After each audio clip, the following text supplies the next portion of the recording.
जय हिंद दोस्तों। कुछ लोग हमारी वीडियो चालू करके ये सोचते हैं कि हमने सारा ज्ञान प्राप्त कर लिया। दोस्तों ज़रा समझिए, केवल वीडियो को चालू करके अपने सामने रख लेने से ये सारे ज्ञान आपको नहीं प्राप्त हो जाएंगे। कहा जाता है कि नदी किनारे खड़े होकर पानी को ताकते रहने से आप नदी पार नहीं कर सकते हैं। नदी किनारे खड़े होकर पानी को ताकते रहने से आप नदी पार नहीं कर सकते हैं। अतः नदी को पार करने के लिए नदी में उतरना पड़ेगा। इसका अर्थ समझ रहे हैं दोस्तों? जिस प्रकार नदी को पार करने के लिए नदी में उतरना पड़ेगा, उसी प्रकार आपको ज्ञान की प्राप्ति के लिए अच्छे से वीडियो को वॉच करना पड़ेगा एवं बेहतर ढंग से अपने पढ़ाई को अंजाम देना होगा। ठीक है, इसी के साथ हम लोग चलते हैं आज अपने टॉपिक पे। हम आज से आप लोगों को उत्तर प्रदेश लेखपाल की सीरीज शुरू कर रहे हैं। इस सीरीज में भाग 1 आज आपका स्टार्ट हो रहा है। कौन सा भाग 1 आपका आज से स्टार्ट हो रहा है? तो आप लोग मेरे साथ बने रहने के लिए प्लीज़ चैनल को सब्सक्राइब कर लें, ठीक है, ताकि आपको वो नोटिफिकेशन पहले प्राप्त हो सके प्रत्येक भाग का। वेरी वेरी इंपॉर्टेंट है, ये उत्तर प्रदेश की किसी भी एग्ज़ाम के दृष्टिकोण से वेरी इंपॉर्टेंट होगा। ठीक है, तो आप लोग ध्यानपूर्वक मेरे साथ पढ़ते रहें। ठीक है, तो सबसे पहले हम बात कर लेते हैं उत्तर प्रदेश के सिंबल की। तो उत्तर प्रदेश का सिंबल आप लोग देख रहे होंगे कि उत्तर प्रदेश का ये सिंबल है। ठीक है, जिसमें ऊपर उत्तर प्रदेश सरकार लिखा हुआ है, नीचे आपको ये लाइनें दिख रही हैं। ठीक है, इस प्रकार से लाइनें हैं। तो ये गंगा यमुना दोनों आपस में जब मिलती हैं, फिर उसके बाद आगे गंगा के रूप में बहती हैं। तो ये 3 लाइनें हैं टोटल, लेकिन उससे पहले 1 और 2, ये 2 ही लाइनें हैं। ठीक है, पहले ये 2 लाइन हैं, फिर मिलने के बाद ये 1 हो जाती हैं। ठीक है, तो मतलब एक लाइन ये, एक ये और एक ये, 3 लाइनों से बना है आपका ये 3 तरंग। ठीक, बगल बगल में आपको मछली दिख रही होगी। क्या दिख रही है? मछली। तो उत्तर प्रदेश के सिंबल में जो है मछली और गंगा यमुना का प्रतीक, और ये गंगा यमुना जो प्रतीक है 3 लाइनों से बना है, याद रखिएगा। और इसके बाद धनुष और बाण, ये आपके सिंबल में है। ठीक, तो हम बात कर लेते हैं कुछ चीज़ों को। तो ये हो गया आपका गंगा यमुना के बहाव के प्रतीक लाइनें, 3 तरंग लाइनें। और दूसरा जो मछली है, अवध में मुस्लिम शासकों का प्रतीक है। किसका प्रतीक है? अवध में मुस्लिम शासकों का प्रतीक है। ठीक, और जो धनुष बाण है, अवध में भगवान श्री राम का प्रतीक है। किसका प्रतीक है? भगवान श्री राम का प्रतीक है अवध में। ठीक है, चलिए आगे बात करते हैं। राजकीय चिन्ह जो है 1938 में स्वीकृत किया गया। कब स्वीकृत किया गया? 1938 में स्वीकृत किया गया। यहाँ पे वही चीज लिखा है जो मैंने आपको समझाया। ठीक है, आगे बढ़ते हैं। हम बात करते हैं राजकीय वृक्ष की। तो राजकीय वृक्ष कौन है? अशोक है। कौन है? अशोक। इसका अंग्रेजी नाम अशोक और वैज्ञानिक नाम सराका ओसाका है। क्या है? सराका ओसाका है। स्थानीय भाषा में इसे सीता भी कहते हैं। क्या कहते हैं? स्थानीय भाषा में इसे सीता भी कहते हैं और अशोक भी कहा जाता है। सामान्यतः यह वृक्ष सघन छत्र होने के कारण उद्यानों, मार्गों के किनारे, आवास परिसरों और मंदिरों में लगाए जाते हैं। ठीक है, तो आपको समझ में आ गई होगी बात अशोक से संबंधित। इसके क्या क्या नाम है? सीता नाम है और सराका ओसाका इसका वैज्ञानिक नाम है। ठीक, तो ये चीज़ें आपको गंभीरता से लेनी है, चीज़ों को अच्छे से आप लोगों को ये दिमाग में फिट कर लेना है। चलिए वो पेड़ देख लेते हैं। देखिए ये रहा अशोक का पेड़, ये आपके सामने जो दिख रहा है ये कौन सा पेड़ है? अशोक का पेड़ है। आगे बढ़ते हैं। राज्य पुष्प पलाश, ढाक या टेसू। ठीक है, इन नामों से जाना जाता है, ढाक या टेसू। ठीक है, तो स्पेशली लोग जानते हैं पलाश और टेसू के नाम से, तो इसको ढाक भी कहा जाता है दोस्तों। ठीक है, आगे बढ़ते हैं। इसका अंग्रेजी नाम है फ्लेम ऑफ द फॉरेस्ट। क्या नाम है इसका? Flame of the forest. ठीक, वैज्ञानिक नाम इसका क्या है? Butea monosperma. क्या नाम है इसका? ब्यूटिया मोनोस्पर्मा इसका वैज्ञानिक नाम है। किसका? पलाश या टेसू या ढाक का नाम जो है ब्यूटिया मोनोस्पर्मा जो है इसका वैज्ञानिक नाम है, एवं अंग्रेजी नाम फ्लेम ऑफ द फॉरेस्ट इसका अंग्रेजी नाम है। ठीक। इसके 1.5 से 2 इंच आकार के नारंगी रंग के पुष्प फरवरी से मार्च महीने में निकलते हैं। अभी हम आपको ये पुष्प भी दिखा रहे हैं। ठीक है, ये रहा आपका पलाश, ये आपको दिख रहा है पलाश, ये पलाश है। देखिए ये आग की तरह ज्वलनशील दिखाई पड़ रहा है। कैसा दिखाई दे रहा है? आग की तरह ज्वलनशील, इसीलिए इसे ज्वलनशील पुष्प के नाम से भी जानते हैं। किस नाम से जानते हैं? ज्वलनशील पुष्प के नाम से भी जानते हैं। किसको? टेसु या पलाश या ढाक को। ठीक है, तो इसके कई नाम हो गए आप दोस्तों। ठीक है, आप सभी लोग इसको याद रखेंगे। अगला है राजकीय पक्षी सारस क्रॉच ग्रूस एंटीगोन। इसका जो वैज्ञानिक नाम है वो ग्रूस एंटीगोन है। ठीक, लगभग 6 फीट ऊंचाई होती है, 8 फीट तक पंखे इसके विस्तार होते हैं। साथ में उड़ने वाले पक्षियों में सबसे ऊंचा पक्षी है। सारस उत्तरी एवं केंद्रीय भारत, पाकिस्तान, नेपाल देश में पाए जाते हैं। यानी अगर देश की बात करें तो 3 देशों में सारस पाए जाते हैं, भारत, पाकिस्तान, नेपाल। ठीक, आगे बढ़ते हैं, उसको आपको फिगर दिखाते हैं सारस का। ये रहे सारस। ठीक है, सारस देख रहे हैं आप कैसे हैं? आप इसको फिगर से अच्छे से समझ लीजिए, यही है आपका सारस। नेक्स्ट चलते हैं, राज्य की पशु बारहसिंघा की बात करते हैं। किसकी बात करते हैं? बारहसिंघा की। इसका अंग्रेजी नाम स्वैम्प डियर है। क्या नाम है? Swamp dear. ठीक है, स्वैम्प डियर। और वैज्ञानिक नाम जो इसका है रूस रवस डुआ ओसेली। ठीक है दोस्तों, याद रखिएगा इसका वैज्ञानिक नाम एवं अंग्रेजी नाम स्वैम्प डियर अंग्रेजी नाम, वैज्ञानिक नाम रूस रवस डुआ ओसेली। ठीक है, ऊंचाई इसकी 130 से 135 सेंटीमीटर, वजन 180 किग्रा तक होती है। सींगों की औसत लंबाई जो होती है 75 सेंटीमीटर होती है। फिगर के माध्यम से हम आपको दिखाते हैं। ये रहा आपका बारहसिंघा। ठीक है, कौन है? बारहसिंघा। ठीक, आगे बढ़ते हैं राजकीय मछली की तरफ। कौन सी? राजकीय मछली की तरफ। चीतल या मोय कहते हैं इसे। क्या कहते हैं? चीतल या मोय कहते हैं। अंग्रेजी में इसे चीतल कहते हैं। वैज्ञानिक नाम इसका चिताला है। इसका वैज्ञानिक नाम क्या है? चिताला। ठीक है दोस्तों, आगे बढ़ते हैं। ये जो पाए जाते हैं भारत के गंगा, यमुना, ब्रह्मपुत्र, कोसी, गोमती, गेरुआ, सतलज, केन, बेतवा, महानदी आदि नदियों में पाए जाते हैं ये। ठीक है, आप लोग शायद देखे भी होंगे और कुछ लोग तो खाए भी होंगे इसको, मुझे पता है। जो अच्छे से खाते हैं वो लोग खाए भी होंगे। देखिए ये रहा आपका चीतल मछली। ठीक है, देखिए दोस्तों, ये पानी में जो है अन्य मछली की तुलना में ज़्यादा ताकतवर होते हैं। अन्य मछली की तुलना में ज़्यादा ताकतवर होते हैं और इसे यूपी का राजकीय जलीय जीव घोषित किया गया है। अब बात कर लेते हैं उत्तर प्रदेश के कुछ सामान्य जानकारी के विषय में। तो उत्तर प्रदेश के सामान्य जानकारी के विषय में हम बात करते हैं।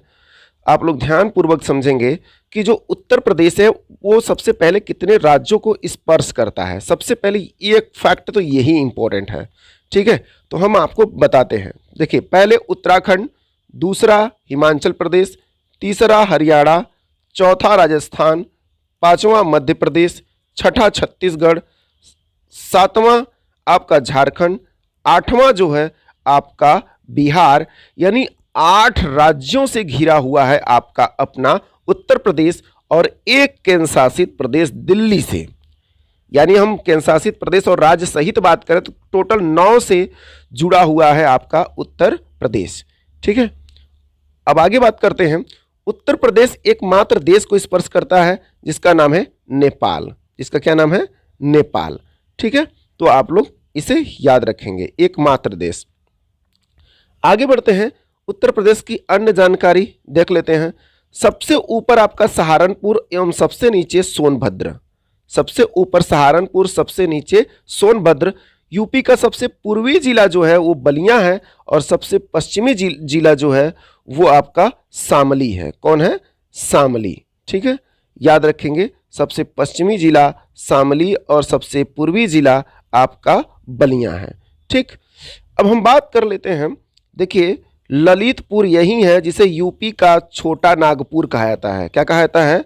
यूपी का रूर या छोटा नागपुर कहा जाता है। किसको? ललितपुर को। दोस्तों इस बात को याद रखिएगा। ऐसा क्यों कहा जाता है? इसलिए कहा जाता है कि उत्तर प्रदेश में जो खनिज संपदाएं प्राप्त होती हैं वो ज़्यादातर खनिज संपदाएं ललितपुर से प्राप्त होती हैं। तो इसीलिए इसे उत्तर प्रदेश का छोटा नागपुर या इसे उत्तर प्रदेश का रूर प्रदेश कहा जाता है। क्या कहा जाता है? उत्तर प्रदेश का रूर प्रदेश। ठीक, आगे बढ़ते हैं। अब हम बात करेंगे प्रदेश के 18 मंडल एवं उससे संबंधित जिले। 18 मंडल एवं उससे संबंधित जिले। ठीक, तो इसमें जो है आप देखेंगे कि जैसे लखनऊ मंडल है, इसमें टोटल 6 जिले हैं। लखनऊ मंडल है, इसमें कितने जिले हैं? 6 मंडल टोटल हैं। सबसे पहले लखनऊ, उन्नाव, रायबरेली, सीतापुर, हरदोई, लखीमपुर खीरी। ठीक, ये 6 जिले जो हैं ये किस मंडल में आते हैं? लखनऊ मंडल में आते हैं। ठीक, तो दोस्तों याद रखिएगा 6 मंडल वाले केवल तीन ही डिस्ट्रिक्ट हैं आपके, लखनऊ है, कानपुर है और मेरठ है। ठीक है, बाकी सब में 5 या 4 या 3 हैं। ठीक, तो 3 में आपको याद रखना है कि 6 मैक्सिमम जिले शामिल हैं। ठीक है ना, आगे बढ़ते हैं। कानपुर में आता है कानपुर नगर एवं कानपुर देहात, दोनों कानपुर नगर एवं कानपुर देहात। इटावा, फर्रुखाबाद, कन्नौज और औरैया डिस्ट्रिक्ट जो है कानपुर मंडल के अंतर्गत आता है। ठीक, आगे बढ़ते हैं। मेरठ की बात करते हैं। मेरठ में भी कुल 6 डिस्ट्रिक्ट आते हैं। मेरठ, गाजियाबाद, बुलंदशहर, गौतम बुद्ध नगर और हापुड़, ये जो हैं आते हैं टोटल 6 डिस्ट्रिक्ट, जिसमें आपके ये सामने दिखाए गए हैं।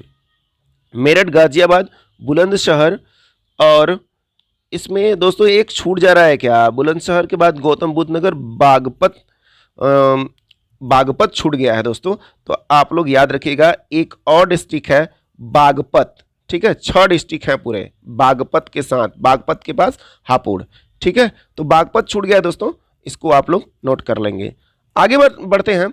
अयोध्या जो है यह 5 डिस्ट्रिक्ट का मंडल है। अयोध्या, सुल्तानपुर, बाराबंकी, अमेठी और अंबेडकर नगर। ठीक, ये 5 डिस्ट्रिक्ट हैं अयोध्या मंडल में। ठीक, आगे अलीगढ़ मंडल में हम देखेंगे तो अलीगढ़, एटा, हाथरस और कासगंज, ये 4 डिस्ट्रिक्ट हैं। कितने डिस्ट्रिक्ट हैं? 4 डिस्ट्रिक्ट हैं अलीगढ़ मंडल में। वाराणसी मंडल में हम देखेंगे वाराणसी, जौनपुर, गाजीपुर, चंदौली, ये 4 डिस्ट्रिक्ट ही वाराणसी मंडल में शामिल हैं। ठीक है दोस्तों, तो जरा भी कंफ्यूजन नहीं होना चाहिए, वाराणसी, जौनपुर, गाजीपुर, चंदौली ही वाराणसी मंडल में शामिल हैं। आगे बढ़ते हैं गोरखपुर मंडल में। गोरखपुर मंडल में गोरखपुर, महाराजगंज, देवरिया, कुशीनगर, ये 4 डिस्ट्रिक्ट शामिल हैं। गोरखपुर, महाराजगंज, देवरिया और कुशीनगर ये शामिल हैं। आगे बात करते हैं देवी पाटन यानी गोंडा इसका मुख्यालय है। तो गोंडा मेन है, गोंडा, बलरामपुर, श्रावस्ती और बहराइच जो है 4 इसमें भी डिस्ट्रिक्ट आते हैं। बरेली की बात करते हैं तो बरेली में भी 4 हैं, बरेली, बदायूं, शाहजहांपुर, पीलीभीत, ये 4 डिस्ट्रिक्ट बरेली मंडल में भी आते हैं। आगे आगरा मंडल की बात करते हैं तो आगरा, मथुरा, फिरोजाबाद, मैनपुरी, ये 4 डिस्ट्रिक्ट इसमें भी शामिल हैं। ठीक है, आगे बढ़ते हैं। कुल दोस्तों 18 मंडल हैं। कितने मंडल हैं? 18 मंडल हैं। तो 18 मंडल में से हम सारे मंडलों को देख रहे हैं। मुरादाबाद में भी 5 डिस्ट्रिक्ट हैं। कौन कौन? मुरादाबाद, रामपुर, बिजनौर, अमरोहा। एक डिस्ट्रिक्ट दोस्तों छूट रहा है मुरादाबाद वाले में, वो आपका हो जाएगा रामपुर हो गया है, अब बिजनौर हो चुका है और अमरोहा, संभल नहीं लिखा गया है यहां दोस्तों। संभल आपका एक और डिस्ट्रिक्ट होगा। कौन होगा? संभल आप लोग नोट कर लेंगे। मुरादाबाद में संभल एक और डिस्ट्रिक्ट नोट कर लेंगे। ठीक है, कौन सा? संभल। प्रयागराज में प्रयागराज, प्रतापगढ़, फतेहपुर, कौशाम्बी, ये 4 डिस्ट्रिक्ट शामिल हैं। कितने शामिल हैं? 4 डिस्ट्रिक्ट शामिल हैं। और चित्रकूट मंडल में चित्रकूट, बांदा, हमीरपुर, महोबा, ये भी 4 डिस्ट्रिक्ट के साथ शामिल है। नेक्स्ट बात करेंगे मिर्जापुर में मिर्जापुर, भदोही, सोनभद्र, ये 3 डिस्ट्रिक्ट शामिल हैं। कौन कौन? मिर्जापुर, भदोही और सोनभद्र 3 डिस्ट्रिक्ट शामिल हैं। और आजमगढ़ की बात करते हैं तो आजमगढ़ में आजमगढ़, मऊ और बलिया, आजमगढ़, मऊ और बलिया उनमें शामिल है। किसमें? मंडल में। ठीक, बस्ती मंडल की बात करते हैं तो बस्ती, सिद्धार्थनगर, दोस्तों सिद्धार्थ नहीं लिखा गया है, सिद्धार्थनगर और संत कबीर नगर जो है इसमें शामिल है। किसमें? बस्ती में। ठीक है, बस्ती मंडल में 3 डिस्ट्रिक्ट शामिल है, आपके सामने स्पष्ट है। झांसी मंडल में झांसी, ललितपुर और जालौन, देखिए झांसी मंडल में ही ललितपुर शामिल है। तो झांसी ललितपुर और जालौन, झांसी ललितपुर आपस में एक दूसरे से सटे हुए हैं। ठीक है। सहारनपुर मंडल की बात करते हैं तो सहारनपुर, मुजफ्फरनगर, शामली, ये आपके सहारनपुर मंडल में 3 डिस्ट्रिक्ट शामिल हैं। इस तरह से हमने सारे मंडल को कवर किया, आप लोग इसे ध्यानपूर्वक नोट कर लेंगे। ठीक, आगे हम बात करेंगे कुछ नवसृजित जिले, सृजन तिथि एवं मूल जिले के नाम। ठीक है। सबसे पहले हम बात करते हैं महोबा राज्य का जो गठन हुआ वो हमीरपुर से हुआ और कब बना, 1995 में बना। ठीक है, कब बना, 1995 में ये बना, हमीरपुर से अलग होके ये बना है। अंबेडकर नगर अयोध्या से अलग होके बना, ये भी 95 में बना। कौशाम्बी बना 1997 में प्रयागराज से अलग होके। अमरोहा बना मुरादाबाद से अलग होके 1997 में। हाथरस बना अलीगढ़ मथुरा से अलग होके 1997 में। देखिए 97 ढेर सारे हैं दोस्तों, तो आप लोगों को याद होना चाहिए कि सारे 97 की ही है, ये यहां तक आपके 97 के हैं, सब 1997 के गठित किए गए हैं राज्य जिले। ठीक है, बस आपको ये याद रखना है किससे गठन हुआ है उसका, किससे अलग होके। चित्रकूट आपने देखा बांदा से, बलरामपुर गोंडा से, चंदौली वाराणसी से अलग होके बना है। ठीक है, और श्रावस्ती जो है बहराइच से, श्रावस्ती किससे बना है, बहराइच से। ठीक, आगे गौतम बुद्ध नगर की बात करते हैं तो गाजियाबाद और बुलंदशहर से अलग होके बना है। संत कबीर नगर जो बना है बस्ती और सिद्धार्थ नगर से अलग होके बना है। कन्नौज जो बना है फर्रुखाबाद से अलग होके बना है। औरैया बना है इटावा से अलग होके। कासगंज बना है एटा से। ठीक, संभल बना है मुरादाबाद एवं बदायूं से। ठीक, हापुड़ बना है गाजियाबाद से अलग होके। शामली बना है मुजफ्फरनगर से और अमेठी बना है रायबरेली सुल्तानपुर से अलग होके। ठीक, तो आपने यहां देखा वेरी वेरी इंपॉर्टेंट ये डिस्ट्रिक्ट आपके हैं। ठीक है, वेरी वेरी इंपॉर्टेंट, इन्हें आप लोग याद रखेंगे। संभल, हापुड़, शामली, अमेठी, ये आपके न्यू सृजित डिस्ट्रिक्ट हैं। ठीक है, आगे बढ़ते हैं नेक्स्ट टॉपिक पे। प्रदेश का नाम, चिन्ह, राजधानी वगैरह सारी चीजों को हम यहां कवर करते हैं। प्रदेश का नाम 1836 में उत्तर पश्चिम प्रांत था। क्या नाम था इसका, उत्तर पश्चिम प्रांत था। किस सन में, 1836 में। 1877 में उत्तर पश्चिम प्रांत एवं अवध नाम रखा गया इसका। क्या नाम रखा गया 1877 में, उत्तर पश्चिम प्रांत एवं अवध। कब रखा गया, 1877 में। ठीक, 1902 में आगरा एवं अवध संयुक्त प्रांत रखा गया। क्या रखा गया, 1902 में आगरा एवं अवध संयुक्त प्रांत के नाम से जाना गया। ठीक, 1937 में इसे केवल संयुक्त प्रांत के नाम से जाना गया। 1937 में केवल इसे संयुक्त प्रांत के नाम से जाना गया। ठीक, आगे बात करते हैं। 24 जनवरी 1950 से इसे उत्तर प्रदेश राज्य के नाम से सृजित किया गया, क्योंकि संयुक्त प्रांत मतलब यूनाइटेड प्रोविंस होता है। यूनाइटेड प्रोविंस मतलब आज का जो यूपी हम लिखते हैं, उत्तर प्रदेश लिखते हैं, वो यूनाइटेड प्रोविंस से ही लिया गया और इसको बनाया गया उत्तर प्रदेश। ठीक है, यूनाइटेड प्रोविंस में भी यूपी लिखा जाता है, हम उत्तर प्रदेश में भी यूपी लिखते हैं, तो इसी को देखते हुए इसी नाम को रखा गया। आगे प्रदेश की राजधानी की बात कर लेते हैं तो 1836 में, जो 1836 से आगरा हुई और 1836 से आगरा हुई और 1858 तक रही और 1858 से प्रयागराज बना और 1921 तक रहा और 1921 से जो है लखनऊ शुरू हुआ और 1935 तक लखनऊ ही रहा और पूर्णतः लखनऊ को ही बना दिया गया 1935 से कंटिन्यू।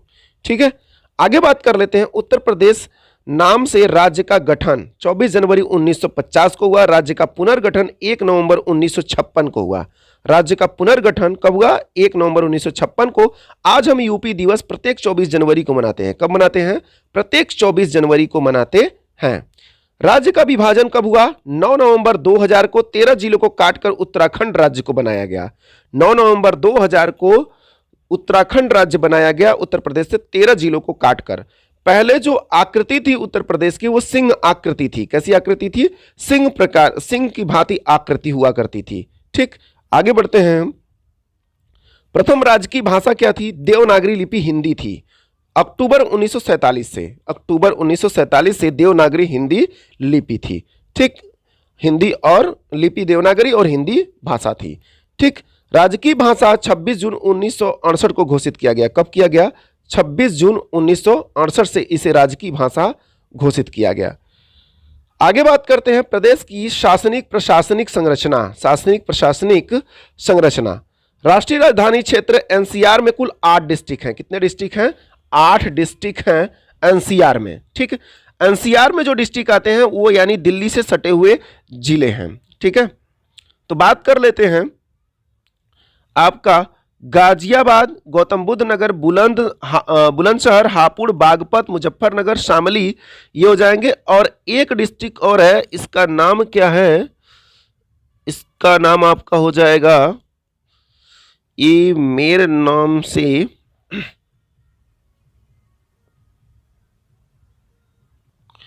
मेरफर मेरठ है। ठीक है, आगे बढ़ते हैं। एनसीआर में शामिल करने हेतु जिले जो हैं शामिल करने हेतु प्रस्तावित जिले हैं मथुरा, अलीगढ़, हाथरस व सहारनपुर। ये जो 4 डिस्ट्रिक्ट हैं इसे एनसीआर में शामिल करने हेतु प्रस्ताव भेजा गया है। ठीक है, आगे बढ़ते हैं। अप्रवासी भारतीयों की समस्याएं होती। राज्य एनआईआई विभाग का गठन कब किया था? तो 28 जुलाई 2014 को एनआईआई का गठन एनआरआई का गठन जो है किया गया था 2014 में। आगे है प्रश्न, उत्तर प्रदेश में एनआरआई दिवस कब मनाया जाता है? मतलब एनआरआई दिवस जो है किस रूप में मनाया जाता है, कब मनाया जाता है? जनवरी मनाया जाता है प्रति वर्ष। प्रवासी दिवस मनाया जाता है। किस तारीख को? कमेंट करके आप लोग बताइएगा किस तारीख को प्रवासी दिवस मनाया जाता है। ठीक है, आगे है प्रदेश में मतदाताओं की कुल संख्या 14.12 करोड़ 2017 के अकॉर्डिंग ये जनसंख्या इतना जो है मतदान करती है। ठीक है, आगे बढ़ते हैं। राज्य विधानमंडल जो है हमारा वो कैसा है? द्विसदनात्मक है। और राज्य विधानसभा का गठन जो किया गया था वो जुलाई 1937 में किया गया था। कब किया गया था? जुलाई 1937 में। 1967 तक विधानसभा में सदस्यों की संख्या 431 थी। वेरी वेरी इंपॉर्टेंट, ये क्वेश्चन आपसे पूछा जा सकता है कि 1967 तक उत्तर प्रदेश के विधानसभा के सदस्यों की संख्या कितनी थी? तो वो थी आपकी 431। ठीक है, आगे बात करते हैं। उत्तराखंड बनने से पहले नवंबर 2000 तक विधानसभा सदस्यों की कुल संख्या 425 थी। कितना थी? विधानसभा सदस्यों की कुल संख्या जो थी 425 थी, उत्तराखंड बनने से पहले के पहले की बात हो रही है। वर्तमान में विधानसभा सदस्यों की संख्या 404 है। 403 प्लस एक मनोनीत यानी एंग्लो इंडियन जो मनोनीत होता है एक को, उसको मिला के कुल 404 होती है। अगर यही हम विधान परिषद की बात कर लें तो 99 प्लस 1 होती है विधान परिषद सदस्यों की संख्या। ठीक, आगे बात करते हैं। वर्तमान में विधानसभा मनोनीत एंग्लो इंडियन जो हैं वो कौन है? डेंजिल जे गॉडिन जो हैं इस समय प्रेजेंट में एंग्लो इंडियन है जो मनोनीत हैं। ठीक है, आगे बढ़ते हैं।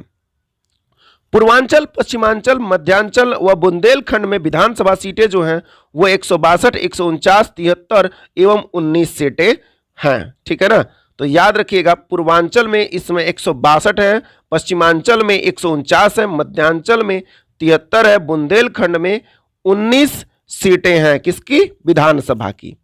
15वीं 16वीं विधानसभा में महिला सदस्य रही थी, वो कितना थी? 23% उनको 23% मिला था और 23 सीटें मिली थी 15वीं में और 35 सीटें मिली थी उनको 16वीं विधानसभा में। ठीक, 17वीं विधानसभा की वे महिलाएं जो है 42 चुनी गई। कितनी चुनी गई? 42, जिसमें 36 बीजेपी से थी, 6 अन्य थी। 36 बीजेपी से और 6 अन्य थी जो कि विधानसभा सीटें निकाली हुई थी 17वीं विधानसभा की। आगे बात करते हैं। सर्वाधिक विधानसभा सीटों वाला जिला जो है वो है प्रयागराज। 12 सीटें हैं। कितनी सीटें हैं प्रयागराज में? 12 सीटें हैं विधानसभा की। किसमें? प्रयागराज में। ठीक है, आगे बात करते हैं। सबसे कम विधानसभा सीटों वाला जिला जो है वो है श्रावस्ती, महोबा, चित्रकूट। 2-2 सीटें केवल हैं इसमें। कितनी कितनी सीटें हैं? 2-2 सीटें हैं। श्रावस्ती, महोबा, चित्रकूट में कितनी कितनी सीटें? 2-2 सीटें हैं। राज्य विधानसभा में आरक्षित सीटों की संख्या 86 है। कितनी सीटें हैं? राज्य विधानसभा में आरक्षित सीटों की संख्या 86 है, जिसमें से 84 एससी और 2 एसटी के लिए आरक्षित हैं 2017 के अकॉर्डिंग। ठीक, अब आगे बात करते हैं। स्वतंत्रता के बाद से अब तक राज्य विधानसभा की लखनऊ से बाहर मात्र एक बैठक हुई है, 8 जनवरी 2003 प्रयागराज में। कहां हुई है? 8 जनवरी 2003 प्रयागराज में, यानी हर बैठक लखनऊ में हुई है, लेकिन लखनऊ से बाहर एक ही बैठक हुई सन 2003 में, और वो भी कहां, प्रयागराज में वो बैठक हुई है। राज्य मंत्रिमंडल की पहली बार लखनऊ से बाहर बैठक जो हुई है वो कहां हुई है, कुंभनगर यानी प्रयागराज में, और 2019 में हुआ है। राज्य मंत्रिमंडल की पहली बार लखनऊ के बाहर जो बैठक हुई है, दोनों देखिए बाहर जब भी लखनऊ से आए तो आप सीधे मार दीजिएगा प्रयागराज, आपका उत्तर सही हो जाएगा। विधान परिषद का गठन जो किया गया 1937 में किया गया। विधान परिषद का गठन कब किया गया, 1937 में। उत्तराखंड निर्माण से पहले नवंबर 2000 तक विधान परिषद सदस्यों की कुल संख्या 108 थी। कितनी थी, विधान परिषद सदस्यों की संख्या कुल 8 थी। वर्तमान में विधानसभा सदस्यों की संख्या कितनी है, 100 मैंने अभी बताया, 99 प्लस 1। ठीक। प्रदेश में लोकसभा सीटों की संख्या कितनी है, 80 है, और राज्यसभा सीटों की संख्या 31 है। प्रदेश में SC ST के लिए आरक्षित लोकसभा सीटों की संख्या जो कितनी है, 17 एवं 0। ST के लिए 0 और SC के लिए 17 सीटें हैं लोकसभा के लिए। ST के लिए कोई सीटें अपने उत्तर प्रदेश में लोकसभा में नहीं है। मतदाताओं की संख्या की दृष्टि से सबसे बड़ा एवं सबसे छोटा संसदीय क्षेत्र जो है गाजियाबाद एवं बागपत है। कौन है, गाजियाबाद एवं बागपत। देखिए मतदाताओं की संख्या के दृष्टिकोण से गाजियाबाद सबसे ज्यादा है और सबसे छोटा जो है बागपत है। ठीक है। प्रदेश में राज्यसभा की 31 सीटें हैं, ये पहली बार बता दिए हैं। प्रथम बार राष्ट्रपति शासन, दोस्तों very very important, Uttar Pradesh में राष्ट्रपति शासन पहली बार कब लगा था, तो आपका उत्तर होगा 1968 में राष्ट्रपति शासन लगा था और 1969 तक ये चला। ठीक। आगे बात कर लेते हैं हम लोग। अब तक कुल राष्ट्रपति शासन 10 बार उत्तर प्रदेश में लगाया जा चुका है। राष्ट्रपति शासन अब तक उत्तर प्रदेश में कितनी बार लगा है, 10 बार लगाया जा चुका है। निकटतम 10वां राष्ट्रपति शासन जो था वो 2002 से 2002 तक ही चला था, यानी आपका तीसरे महीने से लेकर 5वें महीने तक चला था, यानी छोटे समय अंतराल के लिए था ये। यानी 10वां राष्ट्रपति शासन 2002 से 2002 में ही, मतलब 2002 में ही चलाया गया है। आगे बात करते हैं। जनगणना के समय छोटे बड़े नगरों की कुल संख्या उत्तर प्रदेश में जो है 915 है। छोटे बड़े नगरों की संख्या कुल कितनी है, 915 है। जनगणना के समय वैधानिक नगरों की संख्या कुल 648 है। कितनी है, 648 है। सर्वाधिक व सबसे कम वैधानिक नगरों वाले जिले जो हैं वो बदायूं एवं श्रावस्ती है। सबसे अधिक जो है वो कौन है, बदायूं, एवं सबसे छोटा जो है वो आपका कौन है, 2, मतलब श्रावस्ती।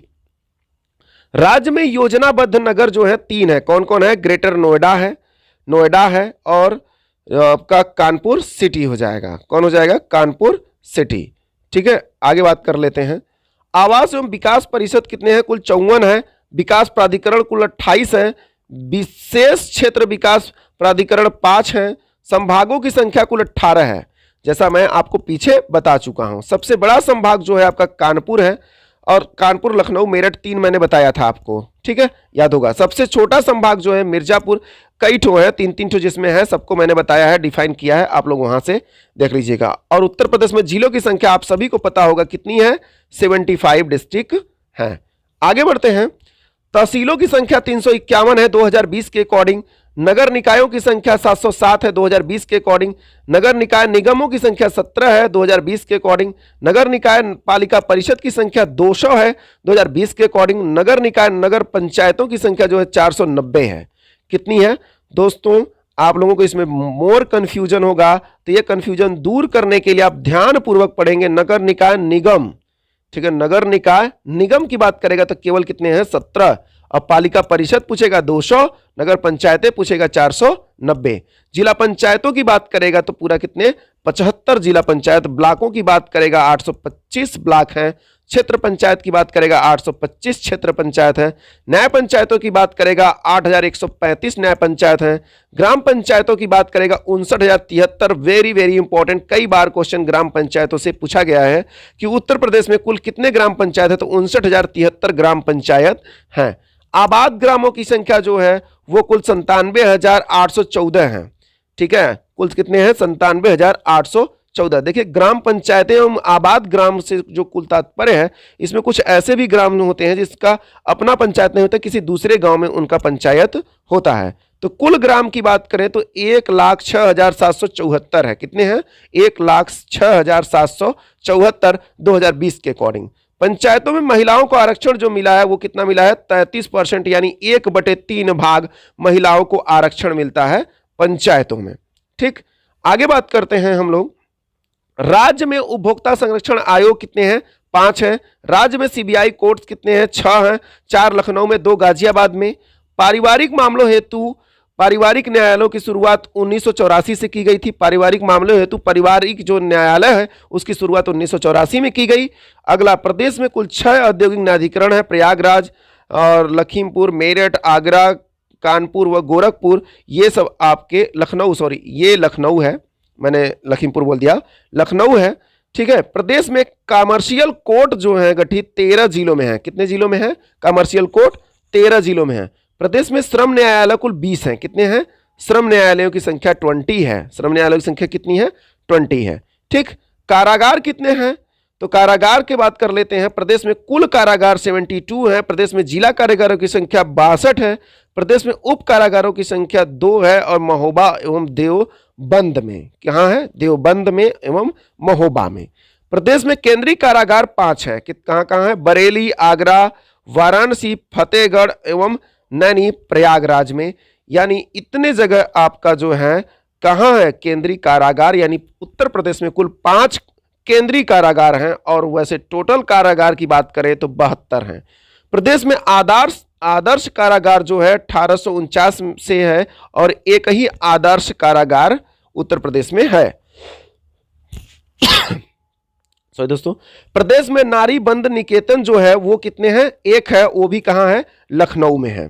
ठीक, आगे बात करते हैं। प्रदेश में किशोर सदन जो अल्प वयस्क के लिए है कारागार, वो 1 है, वो भी कहाँ? बरेली में। संपूर्णानंद कारागार प्रशिक्षण केंद्र कहाँ है? लखनऊ में है। प्रदेश का पहला केंद्रीय कारागार जो है वो आगरा में स्थापित किया गया था 1844 में।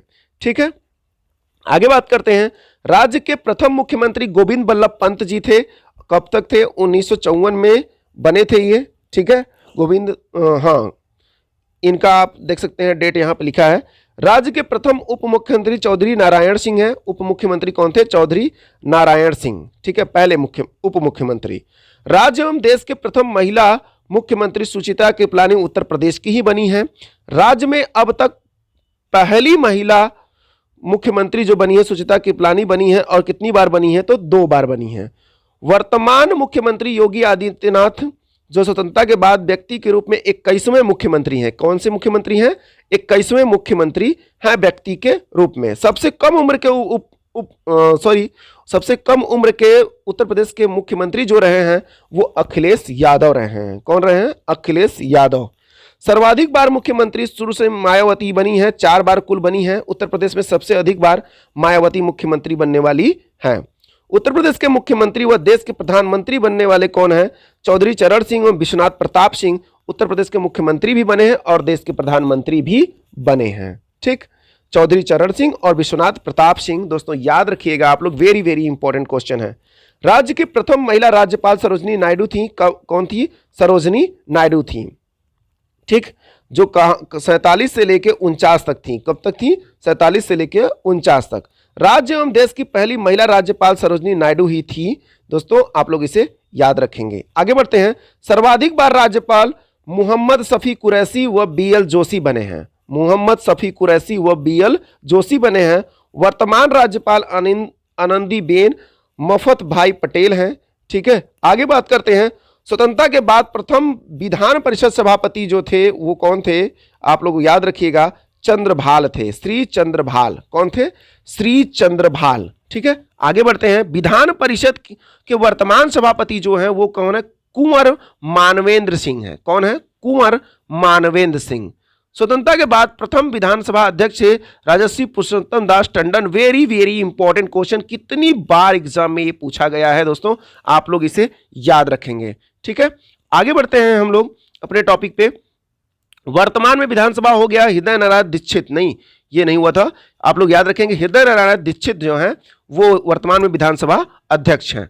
विधानसभा अध्यक्ष और मुख्यमंत्री पद को सुशोभित करने वाले जो व्यक्ति बने हैं वो श्रीपति मिश्र एवं बनारसी दास थे, जो दोनों पदों को सुशोभित किए थे। ठीक, प्रथम मुख्य न्यायाधीश जो हैं इलाहाबाद के कौन थे? न्यायमूर्ति श्री वाल्टर मोर्गन थे। श्री वाल्टर मोर्गन 1866 में बने थे ये। ठीक, वर्तमान में मुख्य न्यायाधीश कौन है? M.N. भंडारी। M.N.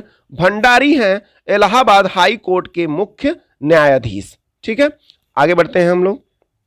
वर्तमान में मुख्य न्यायाधीश आपको बता दिया है M.N. भंडारी। वर्तमान में लोकायुक्त जो है विशंबर दयाल हैं। कौन है? विशंबर दयाल हैं, यूपी के लोकायुक्त। वर्तमान में 7वें लोकायुक्तों का कार्यकाल जो है वो कितना है? 8 वर्ष। संजय मिश्र है। कौन है? संजय मिश्र। ठीक है, प्रथम लोकायुक्त विशंबर दयाल हैं और वर्तमान में जो है वो संजय मिश्र हैं। ठीक, प्रमुख संगठन की बात कर लेते हैं। नागरिक सुरक्षा संगठन 1962 में। ठीक, प्रदेश में नागरिक सुरक्षा केंद्र स्थापित किया गया 17 जिलों में। उत्तर प्रदेश राज्य आपदा प्रबंधन प्राधिकरण जो शुरू हुआ वो कब हुआ? 2005 में। उत्तर प्रदेश अन्य पिछड़ा वर्ग आयोग का गठन किया गया 9 मार्च 1993 को इसका गठन किया गया। ठीक है, आगे बढ़ते हैं। उत्तर प्रदेश अल्पसंख्यक आयोग का गठन किया गया 1994 में। राज्य मानवाधिकार आयोग का गठन किया गया 7 अक्टूबर 2002 में। राज्य सूचना आयोग का गठन किया गया 14 सितंबर 2005 को। महिला आयोग का विधिवत गठन किया गया अगस्त 2004 में। राज्य सुरक्षा आयोग का गठन किया गया 12 जुलाई 2013 को। और उत्तर प्रदेश राज्य बाल अधिकार संरक्षण आयोग का गठन किया गया 2013 में। एनआरआई यानी एनआरआई जो होते हैं प्रवासी भारतीय हेतु 18 जुलाई 2014 को। और माइग्रेंट रिसोर्स सेंटर स्थापित हुआ प्रवासी भारतीयों के लिए। कहां हुआ? लखनऊ में।